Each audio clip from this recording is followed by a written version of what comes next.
presidente Donald Trump deve assinar hoje um decreto que muda o nome do Departamento de Defesa dos Estados Unidos para Departamento da Guerra. A Casa Branca informou que a decisão é para resgatar o nome original da pasta. Trump também disse que pretende falar em breve com o presidente russo Vladimir Putin, depois de ter interrompido conversas com o líder ucraniano Volodymyr Zelensky e dirigentes europeus. Fred, começando com essa mudança, simbólica no nome do departamento, e de que forma essa mudança pode impactar a visão que o resto do mundo tem em relação aos Estados Unidos? É para ficar todo mundo mais retraído? Isso é digamos que, olha, estou aqui e eu aqui mando ainda? O objetivo de Donald Trump é exatamente esse, ele mudar a imagem que os Estados Unidos passam para o mundo, e ele está fazendo isso com muita consistência. A ideia é que ele deva assinar hoje a ordem executiva, já deve, provavelmente é de número 200 desde o início do seu mandato. Ele já vinha falando disso, nesses dias ele falou, nessa reunião, e nessa reunião também ele falou da perspectiva, respondendo ao repórter, de que ele poderia conversar com Vladimir Putin sobre a Ucrânia. Em agosto ele foi questionado sobre essa questão de uma mudança do nome do Departamento da Defesa, o famoso Pentágono, por causa do formato do prédio. Ele falou que não era uma má ideia, soava bem. Ele tem chamado o secretário de Defesa, Pete Hegseth, de secretário de guerra. O Pete Hegseth fez uma pesquisa informal, uma enquete na rede social X, perguntando o que as pessoas achavam. Deu 54 a 46, 55 a 45. Então, deu mais ou menos isso. Eu não estou com o número exato aqui. E é uma perspectiva que se encaixa dentro de todo um quadro, da política atual norte-americana, que é uma política bastante belicista. Fred, lembrando que esse nome ele só tinha sido modificado ali pouco depois da Segunda Guerra Mundial, que era Departamento de Guerra e depois virou Departamento de Defesa. E agora tem essa mudança, tem um fato histórico muito importante, Isso. Olha, isso vem de 1947. Ele foi Departamento da Guerra, de 1798, século XVIII, até 1947. Em 1947, o Ato de Segurança Nacional pós-Segunda Guerra Mundial, ele unificou 3 grandes departamentos: o Departamento do Exército, o Departamento da Marinha e o recém-criado, durante a Segunda Guerra Mundial, o Departamento da Força Aérea. Nessa época, criou-se o Estabelecimento Militar Nacional, entre 1947 e 1949, quando houve mais uma revisão, a primeira pelo Congresso e novamente pelo Congresso, no qual foi criado o Departamento da Defesa, que era uma ideia de realmente você mudar bastante. Era aquele cenário pós-Segunda Guerra Mundial em que se buscava uma revisão do cenário mundial, que estava muito associado. Os Estados Unidos em si haviam sido atraídos para 2 guerras mundiais que haviam começado na Europa, a Primeira Guerra Mundial em 1914, a Segunda Guerra Mundial iniciada em 1939, e a população americana queria uma revisão dessa imagem. Ele queria que fosse uma visão diferente de um Estado bélico, mas de um Estado em defesa da democracia, em defesa da paz. Mas não foi bem isso que a gente viu. De 1945 até hoje, do ponto de vista de guerras, esse Departamento da Defesa se envolveu na Guerra da Coreia, na Primeira Guerra do Líbano, na Guerra do Vietnã. Vamos lá, invasão da Baía dos Porcos, invasão do Canal do Panamá, Somália, Afeganistão, Iraque, tivemos a guerra na Síria, guerra na Líbia, o bombardeio do Irã. Então, isso eu estou passando por alto, isso foi uma viagem correndo pelo alto. Para você ter uma ideia, o Departamento da Defesa, para o ano fiscal de 2025, tem um orçamento de 1,9 trilhão de dólares. você tem uma ideia, 1,9 trilhão de dólares é mais do que o PIB da Coreia do Sul. É quase o PIB do Brasil, né? Os Estados Unidos, ele tem presença em quase todo o mundo. Ele tem os gastos militares dos Estados Unidos, no ano passado, os gastos militares, não o orçamento, foram menos que 1 trilhão, 900 e pouco. 3 vezes o gasto da China, que foi o segundo lugar. Né? Em tamanho das forças, são 2,1 milhão de militares. 1,3 milhão de militares na ativa. Praticamente metade desses militares são do Exército.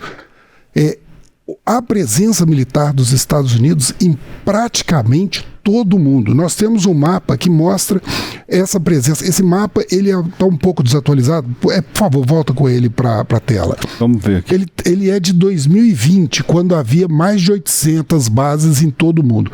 Você vê, essa confusão dá uma ideia, né? São 750 bases em 80 países. Esse mapa aqui dá uma dimensão de onde teve presença militar, onde há bases militares, onde houve conflitos dos Estados Unidos ou até intervenções. São 750 bases, 80 países, 177 mil militares, principalmente Japão, Alemanha, Coreia. Mas há uma presença forte no Oriente Médio, há uma presença declinante na África. Mas os Estados Unidos, eles são uma potência muito envolvida em conflitos. E o governo Trump, ele está mudando essa cara para expor isso para o mundo dessa forma. E ele tem uma política muito belicista.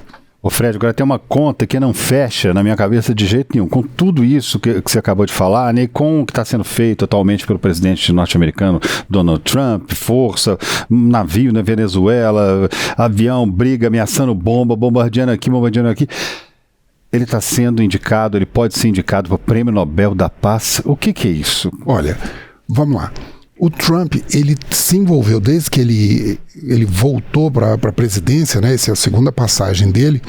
Ele tem um esforço gigantesco para conseguir uma indicação para o Prêmio Nobel da Paz. Ele vive acenando que ele já conseguiu 7 acordos de paz pelo mundo e agora está batalhando pelo acordo com a Ucrânia.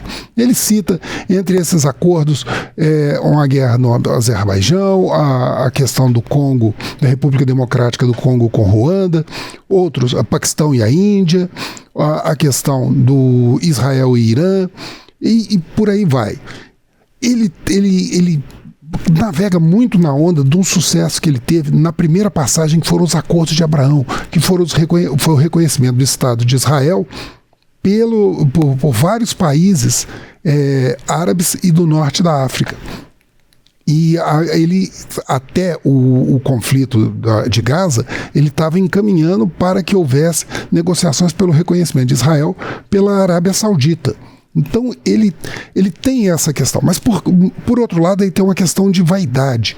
Ele tenta concorrer com a indicação do Barack Obama, né, que foi Prêmio Nobel da Paz e de uma forma bastante complicada na época. Mas o que acontece? Muito questionada, não complicada. Mas o que acontece? Ele recebeu indicações do Paquistão, de Israel, do Camboja. Ele fez uma ligação direta a representantes do governo norueguês, onde fica a academia que concede o Prêmio Nobel, para ser indicado, né? Então, ele faz um empenho muito forte. E antes daqui você me perguntou, né? Você quer refazer a pergunta quando a gente estava discutindo na pauta? Na pauta lá do... Isso, para a preparação. Deixa eu ver se eu vou me lembrar aqui. Foi mais cedo que eu te fiz a pergunta. Eu não me lembro qual foi. Pergunta, ele tem chance de conseguir o Prêmio Nobel da Paz? A resposta, sim, ele tem. O Prêmio Nobel da Paz é uma negociação, é concedido, você pode fazer lobby. E vamos lembrar, como eu já falei, alguns prêmios da Nobel da Paz foram muito questionados. O de Barack Obama foi concedido a ele no primeiro ano de governo do Barack Obama, quando ele ainda estava começando a encaminhar. Há outros prêmios da paz que são bastante questionáveis. Por exemplo, Henry Kissinger, ele recebeu o Prêmio Nobel da Paz em 1974, se não me engano, 73, 74, pelos acordos de paz de Paris que encerraram a Guerra do Vietnã, a presença dos Estados Unidos na Guerra do Vietnã. A Guerra do Vietnã se arrastou até 1975 entre Vietnã do Sul e o Vietnã do Norte, cobrando muito o seu preço elevado em vidas, né?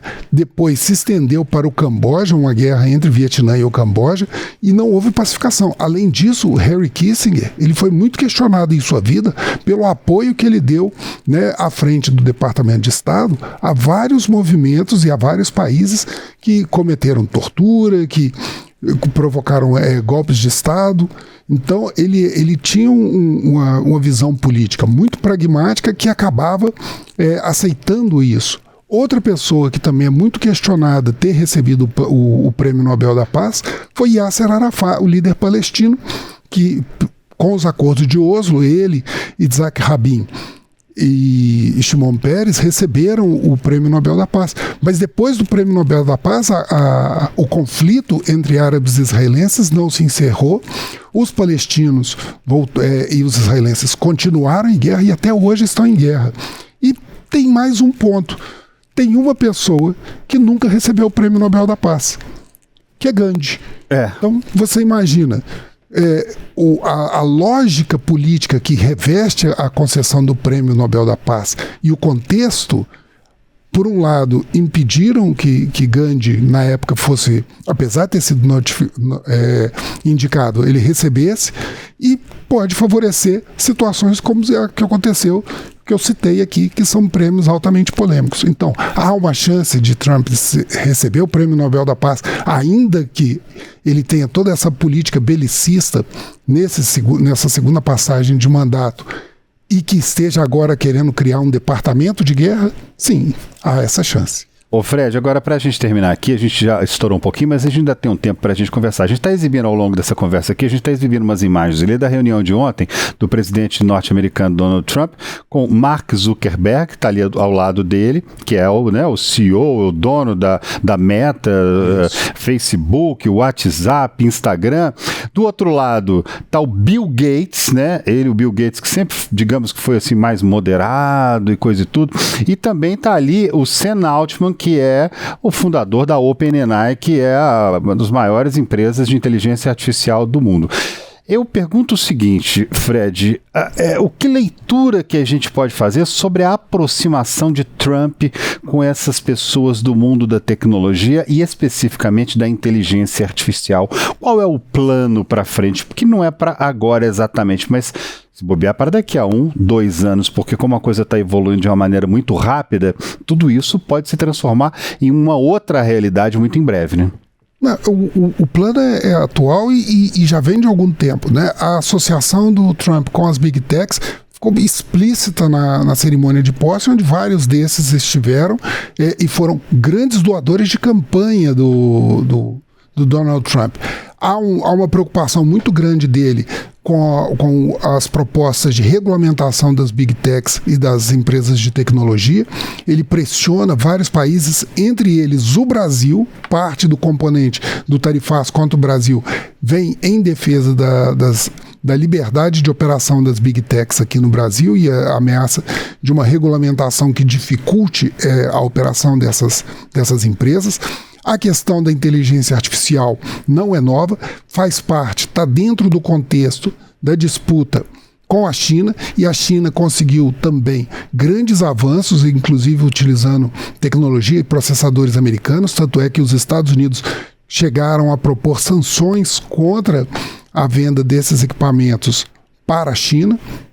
Então, a ideia de um controle da inteligência artificial e dos recursos para a inteligência artificial é uma questão atualmente política, né, e de projeção internacional. Então, entre os recursos de poder de um país, diante dessa expansão do processo da inteligência artificial e da tecnologia, o controle desses sistemas de internet, de telecomunicações, isso faz parte dos recursos para um país exercer a sua hegemonia dentro do contexto da ordem global. Então, não é à toa que ele faz essa questão, né, de buscar esses recursos para garantir dentro da política dele, que ele sempre externou e que ele sintetiza no tornar a América grande de novo.